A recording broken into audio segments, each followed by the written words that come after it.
Hello friends जय जगन्नाथ आपको आम यूट्यूब चैनल को पुणी थे स्वागत। देख बर्तमान आज आम आगुरी तो पढ़ी पे षष्ठ श्रेणी प्रथम अध्याय आम ओडियार प्रथम अध्याय देखी जोटा कि मातृभूमि विषय आम जानी तार मुझे नेक्स्ट चैप्टर नेक्स्ट ये आम कौन करवा ना पाठ अंतर्गत प्रश्न उत्तर गुड़िया करवा। तो बर्तमान आज आम प्रश्न उत्तर गुड़िया करवा मातृभूमि है। तो देख प्रथम अध्यायर आम प्रश्न उत्तर कर निम्नलिखित प्रश्न गुड़ी ठीक उत्तर पाखे तारा चिन्ह दिए बोली कही। तो आमर देख मुंड शब्द कवितार कौ शब्द को व्यवहार कराई। मुंड शब्द आम मस्तक को व्यवहार कर तो यहाँ चिन्ह दब है। तापर 2 नंबर जन्मभूमि कवितार मुख्यतः आम कौन ना भारत मातार जशगान कर जशगान कर कि नहीं। तो यहाँ लिख है यहाँ हम उत्तर नेक्स्ट जा ख देख पे उक्त उत्तर गुड़िक कहीं बाछिल ताहा कारण तुम सांग मान सहित आलोचना कर कही। तो यार उत्तर पे कौन लिख देख खर तो लिख कारण आम भारत मातार जशगान है करा विकल्पटी को बाछिलु कारण जन्मभूमि कवितार कवि निज देश प्रति गभीर भल पाइबा और गौरव को प्रकाश कर भारतर प्रकृति संस्कृति और महिमा को स्तुति कर लिख। नेक्स्ट लिख अन्य विकल्प गुड़िक जपरी हिमालय बा महासागर वर्णना किंबा वीर रमणीय कथा सेगुड़िक यह कवितार मुख्य विषय नुह है। तेणुक आम से नहीं जशगान कर भारत माता है लिखिदेव। नेक्स्ट जा तापर क्वेश्चन तुमको देती मिलमिशि जोड़ा है। कवितार केतक शब्द और तार भावार्थ निम्न देखा लिखा दल में आलोचना करके प्रत्येक शब्द सहित खाप खाऊा भावार्थ को गार टाणी जोड़ बोली कही कि अभिधान इंटरनेट बा निज शिक्षक सहायता नहीं पार बोली कही है। तो बर्तमान आम करवा है हिमालय कौन हिमालयर उत्तर हम तुम 10 नंबर है 10 नंबर हिमालयर उत्तर कौन हम ना ये 10 नंबर यहाँ हम है लिखिदे साइड है उत्तर कौटा हम है।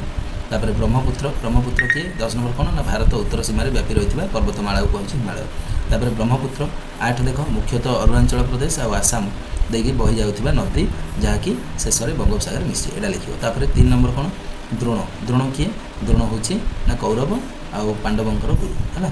तापर सीता किए ना सीता लिख जनक राजा दुहिता प्रभु श्रीरामकर धर्मपत्नी। तापर गंगा किए गंगा लिख भारतर दीर्घतम पवित्र नदी है। तापर चैतन्य किए चैतन्य होती गौड़ेय वैष्णव मतवादर प्रचारक और प्रसारक है। तापर पद्मिनी किए पद्मिनी पे देख मुझे पद्मिनी कहले तुमको लक्ष्मी कहीदेवी सॉरी पद्मिनी कहले ये हम तुम आमर कौन हम 5 नंबर ना मेवार जड़े राणी बा वीर रमणी है सुंदरी है।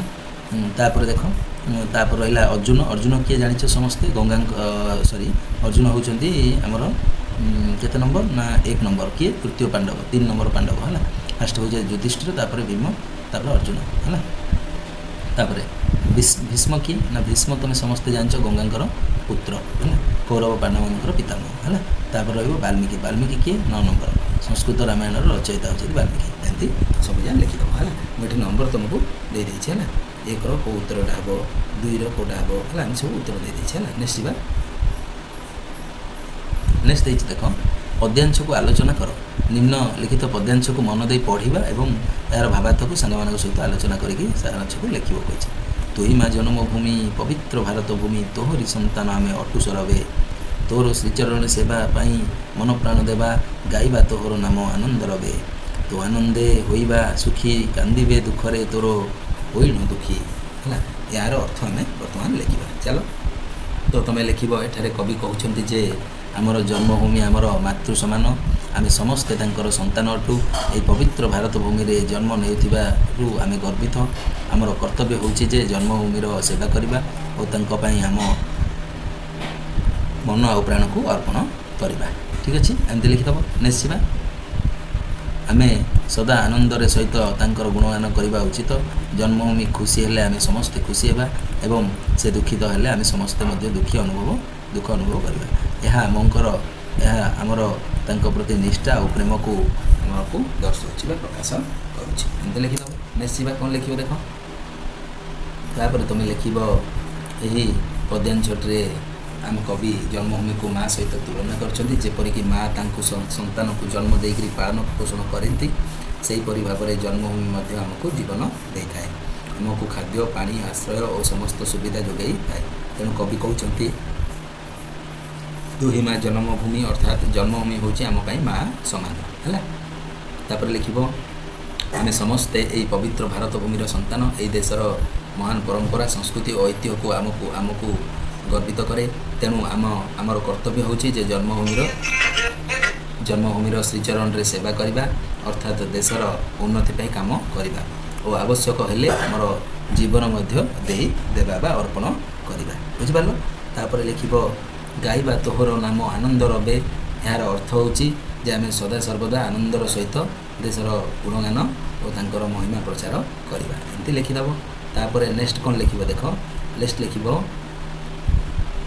तो आनंदे होइबे सुखी कांदिबे दुखरे हला एठारे कवि कहउचंती जे देश जदि खुशी होइताए बा उन्नति करूची तबे आमे मध्य खुशी हेबो जदि देश दुखरे अछि ता माने समस्या रे पड़िछि तबे आमे मध्य दुखी तो हेबो यह हमर देश प्रेमर चिन्ह अटे एमती लिखिदो बुझि पारलो नेक्स्ट जीवा कोन अछि तापर लिखिबो एही पद्यांश हमकु सिखाए जे जन्मभूमि प्रति भक्ति करबा प्रेम और निष्ठा रखिबा हमर प्रथम कर्तव्य आमे देशर भल पई काम करबा उचित और देशर सुख दुख निजर सुख दुख भाबिकी आमे मानिबा और चलिबा उचित एमती तमे लिखिदो तो बर्तमान एटा सरला नेक्स्ट जीवा कोन अछि लिखिबा तापर देखो नेक्स्ट प्रश्न तमरो देछि नेक्स्ट प्रश्न कोन देछि ना बुझी विचारी लिखिया पे हमको देछि तो प्रथम प्रश्न देछि जन्मभूमि कविता को पढ़ी के आमे प्रश्न गुडी उत्तर देबा प्रथम प्रश्न देला कविता रे वर्णित वीरा रमणी मानक नाम लेख ठीक अछि आमे लिखिबा तापर द्वितीय प्रश्न देला भारतर पट्टी रे केउ पर्वतमाला अछि हला पट्टी माने पार्श्व रे हला पार्श्व रे लिखिबा हला तापर देछि 3 नंबर कालिदास किए तांको रचित गोटे काव्यर ना लिखियो होइछि तापर कोन देछि ना 4 देछि हम जन्मभूमि रो दुई पार्श्व रे थिबा जलधीर नाम लिखिबा तापर 5 नंबर देछि भारतर शरीर रे को सब नदी गुडी को शोभा पाउछि सेटा हमें लिखिबा देखो केंति लिखियो कहि दोछि तो प्रथम प्रश्न थिला तमरो कविता रे वर्धित वीर रमणी मानकर नाम हला कविता रे झांसी रानी लक्ष्मीबाई वीर रमणी तापर आसीबो पद्मिनी तापर दुर्गावती भली वीर रमणी मानकर नाम उल्लेख हेछि बोली तमे लिखि पारि नेक्स्ट कोन रहिछि तमरो 2 नंबर देखिबा 2 नंबर देखो भारतर कटी रे कौ पर्वतमाला शोभा पाउछि कटी रे कटी माने पार्श्व ना पार्श्व रे हला कोन ना विंध्य पर्वतमाला शोभा पाउछि हला तापर नेक्स्ट कोन अछि देखो चरण लिखि दियो चरण लिखि दियो चरण हला अरे भी चरण हला तो कोन हबो ना उत्तर हबो विंध्य पर्वतमाला हला नेक्स्ट देखो प्रश्न रहिबो तुम 3 नंबर कालिदास किए तांको रचित गोटे काव्यर ना लेख कालिदास होच जने प्रसिद्ध संस्कृत कवि लिखिबो नाट्यकार तांको रचित गोटे काव्य होला मेघदूत कोन लिखिबो मेघदूत ठीक अछि नेक्स्ट जीवा नेक्स्ट 4 नंबर देला हम जन्मभूमि रो दुई पार्श्व रे थिबा जलधीर नाम लिखियो होछि जलधीर तो पूर्व रे लिखिबो बंगोपसागर तापरे पश्चिम रे लिखिबो अरब सागर अवस्थित बोली तमे लिखि पारबो नेक्स्ट क्वेश्चन कोन रहिछि देखिबा नेक्स्ट क्वेश्चन तो पई रहिबो भारतर शरीर रे को सब नदी शोभा पाउछि तो लिखियो गंगा जमुना गोदावरी कृष्णा कावेरी इत्यादि सब नदी माने हमर भारतर शरीर को शोभायमान करूछथि एंती तमे लिखि दबो नेक्स्ट क्वेश्चन कोन रहिछि देखिबा तमरो तापर प्रश्न रहिछि तमरो चैतन्यादि महात्मा जने पचारिले विभु नाम आनंद मने महात्मार अर्थ है महापुरुष बड़ लोक महामानव महान व्यक्ति विभुर अर्थ है ईश्वर प्रभु ठाकुर देवता ऊपर लिखित पद्यांश को पढ़ी उत्तर लिखिब चैतन्य किए चैतन्य होउछथि भितर किए ना गोटे चैतन्य किए आ से कौन करथिले आ तांको महात्मा काहेकि कहबा तो ए विषय रे तमे वर्तमान लिखिब ए प्रश्न 3 उत्तर वर्तमान हमें करबा प्रश्नर उत्तर रे तमे लिखिब प्रथम प्रश्नर उत्तर रे लिखिब चैतन्य किए चैतन्य होउछन जने महान संत हला ओ भक्ति आंदोलन रो प्रमुख प्रचारक थिले हला एंती लिखि दो हला तापर से श्री कृष्ण को भक्त भाव में मध्य परिचित थिले कि चैतन्य हला एंती लिखि दो नेक्स्ट देखो नेक्स्ट प्रश्न तुम पई रहइबो से कोन करथिले से लोक मानकर मध्य रे भगवान को नाम बा विभु नाम प्रचार करथिले ओ समस्त को से कोन करथिले ना भक्ति और प्रेमर पथ मध्य से अथवा रास्ता देखि एंती लिखि दो नेक्स्ट देखिबो तापर 3 नंबर देछि तुमको प्रश्न देथिला तांको महात्मा काहे कहबा तमे लिखिबो से मनुष्य मानन को कोन करथिले ना भलो पथ बा रास्ता देखौथिले ହେଲା ଭଗବାନଙ୍କ ନାମ ପ୍ରଚାର କରିଥିଲେ ଆଉ କ'ଣ କରିଥିଲେ ନା ଏବଂ ସମସ୍ତଙ୍କର ମଙ୍ଗଳ ମଧ୍ୟ ସେ ଚାହୁଁଥିଲେ ଏହି କାରଣ ଯୋଗୁଁ ହିଁ ତାଙ୍କୁ ମହାତ୍ମା ବୋଲି ମହାନ ଆତ୍ମା ବା ମହାତ୍ମା ବୋଲି କହିବା ଆମେ ହେଲା ଏମିତି ଲେଖିଦେବା ଠିକ୍ ଅଛି। ନେକ୍ସଟ କ'ଣ ପ୍ରଶ୍ନ ଅଛି ଦେଖିବା। ତାପରେ ଏଇଠି ଦେଲା ତୁମକୁ କବିତାର ରଚନାବଳୀ ଶୈଳୀ ହେଲା ବିନ୍ଦୁ ଗିରିବର କଟିରେ ଗଙ୍ଗା ଆଦି କେତେ ନଦୀ ଶୋଭେ ସରିରେ ଉକ୍ତ ପଦ୍ୟାଂଶ କରି ତୁମକୁ ଭଲ ଲାଗୁଥିବା ଆଉ କିଛି ପଦ୍ୟାଂଶକୁ କବିତାରୁ ବାଛିକି ଲେଖିବାକୁ ସେ ଆମକୁ କହିଛି। ତ ବର୍ତ୍ତମାନ ଆମେ ଲେଖିବା ଦେଖ କେମିତି ତୁମେ ଆଉ ନିଜେ ମଧ୍ୟ ବାଛିକି ଲେଖିପାରିବ ହେଲା ତୁମକୁ ଯେଉଁଟା ଭଲ ଲାଗୁଛି। ତ ଏ କବିତା ଭିତରୁ ତୁମେ ଯେକୌଣସି ଦୁଇଟା ଲେଖିପାରିବ ହେଲା ତୁମେ ତୁମ ଇଚ୍ଛା ହେଲା ଯେଉଁଟା ଏ ଭିତରୁ ବାଛିକି ଗୋଟେ ଲେଖିପାରିବ ହେଲା। ଧନ୍ୟ ମହିମା ତୋହର ନାହିଁ ତାର ପଟାନ୍ତର ମସ୍ତକରେ ହିମାଳୟ ପର୍ବତବର ଏମିତି ଲେଖିପାରିବ ତୁମେ ଦୁଇଟା ଲେଖିପାରିବ ମନ ଇଚ୍ଛା ହେଲା ଏ ଭିତରୁ ବାଛିକି ଲେଖିପାରିବ ହେଲା। ନେକ୍ସଟ ଯିବା। ତାପରେ ଦେଖ ପ୍ରଶ୍ନ ତୁମ ପାଇଁ ରହିଛି ମେଳ କର ହେଲା ମେଳ କର କ ସ୍ତମ୍ଭ ସହିତ ଆମର କବିତାଂଶ ସହିତ ଖ ସ୍ତମ୍ଭ ସଂଯୋଗ କରିବାକୁ କହିଛି। ତ ଦେଖ ପ୍ରଥମ ପ୍ରଶ୍ନ ଦେଲା ଜନ ମିଲେ ସ୍ତମ୍ଭ କ ସହିତ ସ୍ତମ୍ଭ ଖକୁ ଯୋଡ଼ିବ। ଜନ ମିଲେ ତୋ କୋଳରେ କେତେ ସୁର ନର ତାର ଅର୍ଥ ଲେଖିବ ଭାରତ ମାତାର କୋଳରେ ଅନେକ ସୁରବୀର ଓ ମହାତ୍ମା ବା ମହାମାନବମାନେ ଜନ୍ମ ନେଇଛନ୍ତି ହେଲା। ତାପରେ 2 ନମ୍ବର ଦେଇଛି ତୋ ଆନନ୍ଦେ ହୋଇବେ ସୁଖୀ କାନ୍ଦିବା ଦୁଃଖରେ ତୋର ହୋଇଣ ଦୁଃଖୀ ଏହାର ଅର୍ଥ ଲେଖିବ ତୁମେ 3 ନମ୍ବରଟା ଆମେ ଜନ୍ମଭୂମିର ଉନ୍ନତି ବା ପ୍ରଗତିରେ ସୁଖ ଅନୁଭବ କରିବା ଏବଂ ଅବନତିରେ ଦୁଃଖୀ ହେବା ଏଇଟା ଲେଖିବ। ତାପରେ 3 ନମ୍ବର ପ୍ରଶ୍ନ ଦେଲା ସମସ୍ତେ ତୋର ଦୁହିତା ପଦ୍ମିନୀ ସାବିତ୍ରୀ ସୀତା ତ ଏଇଟା ଲେଖିବ ପଦ୍ମିନୀ 1 ନମ୍ବରଟା ହେଲା ଉତ୍ତର ହେବ ଆର 1 ନମ୍ବର ପଦ୍ମିନୀ ସାବିତ୍ରୀ ସୀତା ପ୍ରଭୃତି ସମସ୍ତ ବୀର ରମଣୀ ଭାରତ ମାତାର କ'ଣ କରନ୍ତି ନା ଦୁହିତା ଅଟନ୍ତି ବା ଝିଅ ଅଟନ୍ତି ବୋଲି ତୁମେ ଲେଖିଦେବ ଠିକ୍ ଅଛି। ନେକ୍ସଟ ଦେଖିବା କ'ଣ ପ୍ରଶ୍ନ ରହିଛି ତୁମମାନଙ୍କ ପାଇଁ। ଦେଖ ଅନୁମାନ ଆଉ କଳ୍ପନାରୁ ଦେଇଛି ହେଲା ସାଙ୍ଗମାନଙ୍କ ସହିତ ଦଳଗତ ଆଲୋଚନା କରିବାକୁ କହିଛି। ତ ପ୍ରଥମ ପ୍ରଶ୍ନ ରହିଛି ମହାକବି ବେଦବ୍ୟାସ ହେଲା ବାଲ୍ମୀକି କାଳିଦାସ ଗାଇଲେ ପବିତ୍ର କଣ୍ଠେ ତୋହରି ଗୁଣ ଆର ଦେଖ ପ୍ରଥମ ପ୍ରଶ୍ନ ଦେଲା ଏଇଟାକୁ ବେସ୍ କରିକି ଯେ କେଉଁମାନଙ୍କୁ ମହାକବି ଆଖ୍ୟା ଦିଆଯାଇଛି ମହାକବି କେଉଁମାନଙ୍କୁ ଆଖ୍ୟା ଦିଆଯାଇଛି ତୁମେ ଏଇଠୁ ଦେଖିଲେ ହିଁ ଜାଣିପାରୁଛ ମହାକବି ହେଉଛନ୍ତି ବେଦବ୍ୟାସ ଆଉ ବାଲ୍ମୀକି ଠିକ୍ ଅଛି। ସେଠି ଅଛି ଆମର ଉତ୍ତର ବି ଦେଖିଦେବା ବର୍ତ୍ତମାନ ସେମାନଙ୍କର ଲିଖିତ ଗ୍ରନ୍ଥର ନାଁ କ'ଣ ଦେଇଛି ହେଲା ତ ଆମେ ଲେଖିବା ବର୍ତ୍ତମାନ ହେଲା 2ଟା ପ୍ରଶ୍ନର ଉତ୍ତର କରିବା ଫାଷ୍ଟ। ତ ଦେଖ ପର ପ୍ରଶ୍ନ ଲେଖିବ କେଉଁମାନଙ୍କୁ ମହାକବି ଆଖ୍ୟା ଦିଆଯାଇଛି ତୁମେ ଲେଖିବ ଏଇ ପଦ୍ୟାଂଶରେ ବେଦବ୍ୟାସ ବାଲ୍ମୀକି ଆଉ କାଳିଦାସଙ୍କୁ ମହାକବି ବୋଲି କୁହାଯାଇଛି। ସେମାନେ ପ୍ରାଚୀନ ଭାରତର ଶ୍ରେଷ୍ଠ କବି ଥିଲେ ତାଙ୍କ ଲେଖା କୃତି ମାନେ ଆଜି ପର୍ଯ୍ୟନ୍ତ ଲୋକମାନଙ୍କୁ ଶିକ୍ଷା ଧର୍ମ ଆଉ ନୀତିର ପଥ ଦେଖାଉଛି।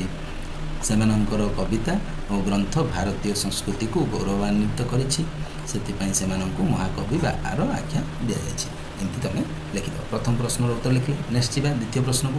ତ ଦେଖ ଦ୍ୱିତୀୟ ପ୍ରଶ୍ନ କ'ଣ ଥିଲା ତୁମର ପିଲାମାନେ ନା ଥିଲା ତୁମର ଟିକେ ଜୁମ୍ କରିଦେଉଛି ହଁ ଦେଖ ତ ଦ୍ୱିତୀୟ ପ୍ରଶ୍ନ ତୁମର ଥିଲା ସେମାନଙ୍କ ଲିଖିତ ଗ୍ରନ୍ଥର ନାଁ ଲେଖିବା ହେଲା। ତ ଫାଷ୍ଟ ଲେଖିବ ବେଦବ୍ୟାସ ମହାଭାରତ ଲେଖିଥିଲେ ଏହା ଭାରତର ସବୁଠୁ ବଡ଼ ମହାକାବ୍ୟ ଅଟେ ଏଥିରେ କ'ଣ ନା କୌରବ ପାଣ୍ଡବଙ୍କର ଯୁଦ୍ଧ ଆଉ ଧର୍ମ ଶିକ୍ଷା ବିଷୟରେ ଦର୍ଶାଯାଇଛି କେଉଁଠାରେ ବେଦବ୍ୟାସ ମହାଭାରତ ହେଲା ବେଦବ୍ୟାସ ଲେଖିଥିଲେ। ତାପରେ ବାଲ୍ମୀକି କଥା ଯଦି ଦେଖିବା ବାଲ୍ମୀକି ହେଲା ଇଏ କ'ଣ କରିଥିଲେ ନା ରାମାୟଣ ଲେଖିଥିଲେ ଏହାର ଏଠାରେ ହେଲା ଭଗବାନ ରାମଙ୍କର ଜୀବନ କାହାଣୀ ତାଙ୍କର ସତ୍ୟ ଧର୍ମ ଆଉ ଆଦର୍ଶ ଚରିତ୍ର ବିଷୟରେ ବର୍ଣ୍ଣନା କରାଯାଇଛନ୍ତି ହେଲା ବାଲ୍ମୀକିର ରାମାୟଣରେ ହେଲା। ତାପରେ ଦେଖ କେତେ ଖଣ୍ଡ ରାମାୟଣ ନା 7 ଖଣ୍ଡ ରାମାୟଣ ଆଉ ଆମର 18 ଖଣ୍ଡ ମହାଭାରତ ହେଲା ମନେ ରଖିଥିବ। କାଳିଦାସ ଏଇଟା ହେଉଛି ଅଭିଜ୍ଞାନ ଶକୁନ୍ତଳମ୍ ବୋଲି ଗୋଟେ ବହି ବା ପୁସ୍ତକ ଲେଖିଥିଲେ ଏହା ଏକ ସୁନ୍ଦର ନାଟକ ପୁସ୍ତକ ଆଉ ଯେଉଁଥିରେ କି ଶକୁନ୍ତଳା ଆଉ ଦୁଷ୍ମନ୍ତଙ୍କର ଯେଉଁ ଦୁଷ୍ମନ୍ତ ଏଇଟା ଏମିତି ଭୁଲ ଲେଖାଯାଇଛି ଦୁଷ୍ମନ୍ତ ହେଲା ଏମିତି ଲେଖିବ ହେଲା ଦୁଷ୍ମନ୍ତଙ୍କର ତ ଏଇଟା ଭୁଲ ହେଇଯାଇଛି ହେଲା ଦୁଷ୍ମନ୍ତଙ୍କ ପ୍ରେମ କାହାଣୀ ବିଷୟରେ ବର୍ଣ୍ଣନା କରାଯାଇଛି ହେଲା ବାଇ ମିଷ୍ଟେକ୍ ମୁଁ ଭୁଲ ଲେଖିଯାଇଛି ହେଲା ଠିକ୍ ଅଛି। ନେକ୍ସଟ ଯିବା କ'ଣ ଅଛି। ତାପରେ ଦେଖ ଖ ନମ୍ବର ପ୍ରଶ୍ନ ରହିବ ତୁମର କ'ଣ ରହିବ ନା କେତେ କେତେ ପୁଣ୍ୟବତୀ କେତେ ପତିବ୍ରତା ସତୀ କେତେ ବୀର ନାରୀ କେତେ ବୀର ଜନନୀ ଏହି କବିତାଂଶରେ ବୀର ନାରୀ ବୋଲି କାହାକୁ କହିଛନ୍ତି ଆଉ କାହିଁକି କୁହାଯାଇଛି ସେ ବିଷୟରେ ବର୍ତ୍ତମାନ ଆମେ ଦେଖିବା ହେଲା ଚାଲ। ତ ଦେଖ ଆର ଉତ୍ତର ତୁମେ ଲେଖିବ ବୀର ନାରୀ କାହାକୁ ଓ କାହିଁକି କୁହାଯାଇଛି ଏହି କବିତାଂଶରେ ବୀର ନାରୀ ବୋଲି ସେମାନଙ୍କୁ କୁହାଯାଇଛି କେଉଁମାନଙ୍କୁ ନା ଯେଉଁମାନେ କି ସାହସୀ ଧୈର୍ଯ୍ୟଶୀଳ ଆଉ ତ୍ୟାଗମୟୀ ହୋଇଥାନ୍ତି ସେମାନଙ୍କୁ ଏଠାରେ କୁହାଯାଇଛି ଠିକ୍ ଅଛି। ନେକ୍ସଟ ଦେଖିବା ବିସ୍ତାରରେ ଯଦି ଆମେ ଦେଖିବା ତାକୁ ଦେଖିବା କ'ଣ ଲେଖିବ ନା ଲେଖିବ ସେମାନେ କେବଳ ଘର କାମ କରିବାରେ ସୀମିତ ନୁହନ୍ତି ବରଂ ଆବଶ୍ୟକ ସମୟରେ ସାହସ ମଧ୍ୟ ଦେଖାଇଥାନ୍ତି ଠିକ୍ ଅଛି। ତାପରେ ଲେଖିବ କ'ଣ ଲେଖିବ ନା ସଙ୍କଟ ବା ଅସୁବିଧା ସମୟରେ ବା ଯୁଦ୍ଧ ସମୟରେ ସେମାନେ ମଧ୍ୟ ଭୟ କରିନଥାନ୍ତି ସେମାନେ ନିଜ ପରିବାର समाज और देश त्याग କରିଥାନ୍ତି ବା ବଳିଦାନ ଦେଇଥାନ୍ତି। ସେମାନେ वीर पुत्रମାନଙ୍କୁ जन्म ଦେଇକରି साहसी ଭାବରେ ଗଢ଼ି ତୋଳନ୍ତି ଏମିତି ଲେଖିବ। ତାପରେ କ'ଣ ଲେଖିବ, ତେଣୁ ଏହି ଦୁଇଟି ସାହସୀ ତ୍ୟାଗୀ ଓ ଧୈର୍ଯ୍ୟର ଗୁଣ ଥିବା ସ୍ତ୍ରୀ वीर नारी ବୋଲି କୁହାଯାଇଛି। ତ ଏମିତି ତୁମମାନେ ଲେଖିଦେବ, ବହୁତ ବଢ଼ିଆ ହେଇଛି ହେଲା। क्वेश्चन आंसर भी भलसे लिखिदेव और पढ़ो है, ठीक अच्छे। नेक्स्ट जा तो देख आउर देछि शब्दर भिन्न रूप है, भिन्न रूप लिखिदेव जेपरी चरण है, पद पाद पयर है आर अर्थ। हाँ सेपरी नदीर कण भूमिर कण जननीर कण और दुईटार कण बर्तमान आम देखा आर मैंने आम समानार्थ शब्द है देखा। तो देख एमती लिख नदीर कण लिख पिला माने नदीर नदी है सरिता तरंगिणी जलधारा है। तापरे निम्नगामी भी लिखिपर है, निम्नगामी एटा भी लिखले किसी भूल हम ना है। तापर जननीर माँ माता मातृ अम्बा धात्री है, जन्मदात्री भी लिखले हम जन्मदात्री है, यहाँ भी लिखले हम है। तापर भूमिर पृथ्वी धरित्री मेदिनी वसुंधरा धरणी है, सब जार गोटे गोटे एक्सट्रा देती है।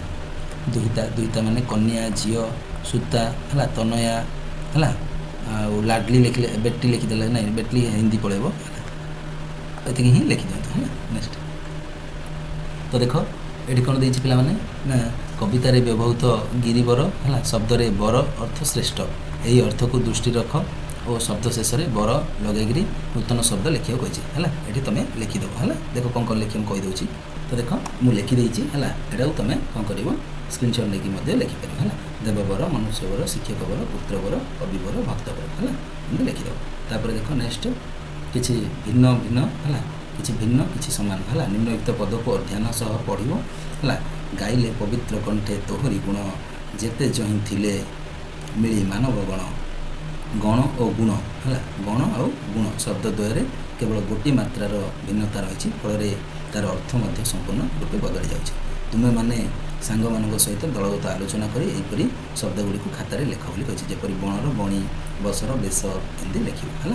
देख तो लिखिदेव देख एमती लिख है कल काल है चर चार तप ताप जन जान है धर धार बस बास सर सार घर गार नल नाल है दम दमुआ दाम रमर राम है लगर लाग हसर हस हास तरर तार परर पार है एमती लिखिदेव बुझिपार। नेक्स्ट जा तो देख ये गोटे क्वेश्चन देला तुमको पाठ बाहर है। तो कौन देती ना जन्मभूमि कवितार पुण्यभूमि भारत प्रशंसा अति सुंदर भाव वर्णन कराई। तुम्हें भारतर कौ राज्य में बास करुच एवं रोकवा स्थान गाँ सहर नाम लिख से स्थान तुमको किपर लगुच वर्णना कर। सूचना प्राकृतिक परिवेश खाद्य जलवायु प्रसिद्ध मंदिर फसल पोशाक विषय लिख है। तापर खड़ा देती निज परिवार कौन सदस्य को क्यों सब कथा तुम्हें तुमको भल लगुच से विषय वर्णना कर परिवार है।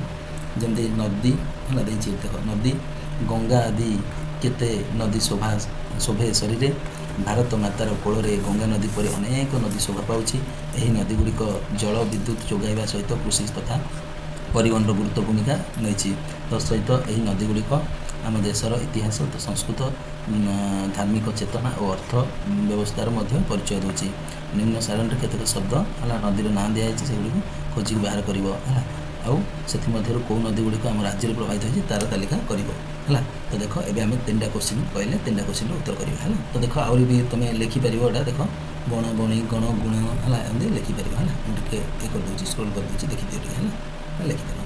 तो बर्तमान कर आम उत्तर करवा है लिख मु भारतर ओडिशा राज्यर है भुवनेश्वर सहर में बास करुँची यही स्थानटी मत बहुत भल लगे। तुम तुम गाँ ना लिख तुम राज्यर ना लिखिपर लिखिकी तुम गाँ ना भी लिखिपर है। भुवनेश्वर सहर प्राकृतिक सौंदर्य पूर्ण एठारे हरित गछ गछाड़ी है सुंदर उद्यान और परिष्कार परिवेश देखा मिले। एठारे जलवायु साधारणतः गरम आर्द्र किंतु वर्षा ऋतु में परिवेश बहुत शीतल और सुंदर होता है एमती लिख बुझला। नेक्स्ट देख नेक्स्ट कौन लिख ना एठारे खाद्य भाव में भात डाली शाग माछ तरकारी आदि खूब प्रसिद्ध जिनस मिले।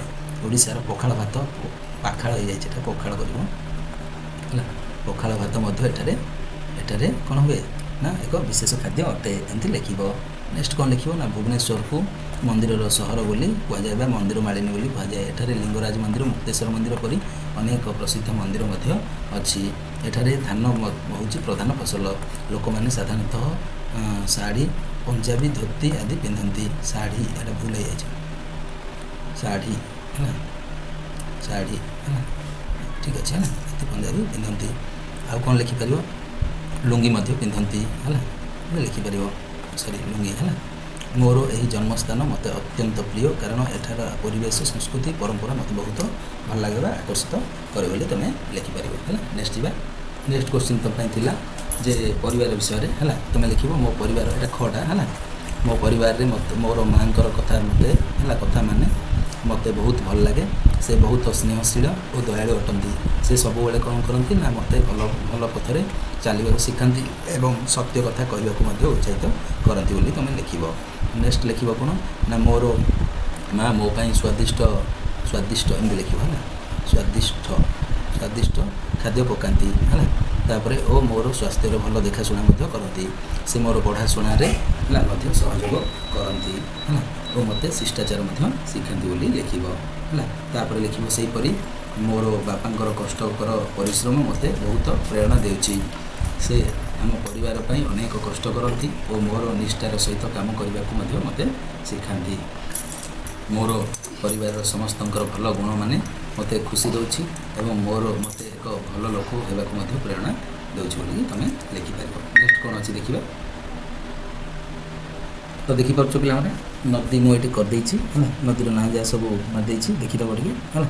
ବୁଢ଼ାବଳଙ୍ଗ ଗଙ୍ଗା ତେଲ ହେଲା। ସେ କହିଛି ଓଡ଼ିଶାରେ ପ୍ରବାହିତ ନଦୀର ନାଁ ଲେଖ ବୋଲିକି ହେଲା। ଏଇଟା ହେଉଛି ଆମ ରାଜ୍ୟରେ ବା ଓଡ଼ିଶାରେ ପ୍ରବାହିତ ନଦୀ ମହାନଦୀ ବୈତରଣୀ ବୁଢ଼ାବଳଙ୍ଗ ତେଲ ଇବ ହେଲା।